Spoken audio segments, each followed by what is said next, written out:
MSU closes out the home season with another loss. They fall to Northwestern 23-20. It's the 5th home loss of the season for MSU.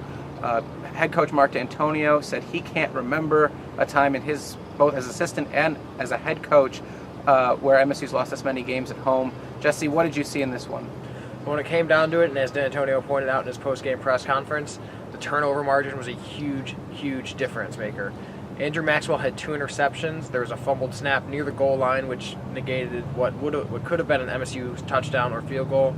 There was another fumble, and when it came down to it, the defense didn't get any turnovers themselves. Michigan State had a turnover margin of -4, and when it came down to it, despite the fact that they had bested Northwestern in yards gained, offensive or both rushing and passing, they couldn't overcome those turnovers.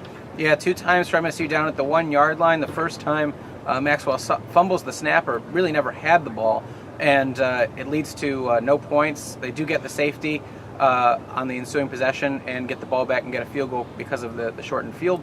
But on the second time down, 4th and 1 at the 1, unable to come away with points. Le'Veon stopped back at the 4, and that proves to be huge in this game.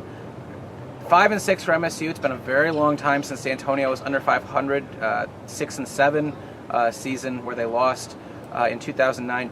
How big is this bowl game for MSU to try and get to postseason play and get some extra practice time for a junior and sophomore class that's playing a lot this year? Well, when you look at it, obviously the bowl game is something that's going to be big for Michigan State, not only in just keeping Mark D'Antonio's streak of making a bowl game alive, but also, like you said, in those extra practices. This is a very young team that hasn't had they've had an entire season to work together, but still they very clearly need some work. So those extra practices they can get just by making a bowl game and having one more game to work towards would be huge as far as preparing Spartans for next season.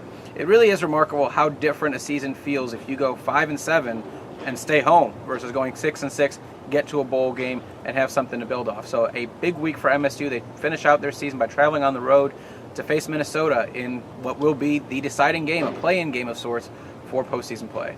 From Spartan Stadium, this is Josh Mansour and Jesse O'Brien signing off.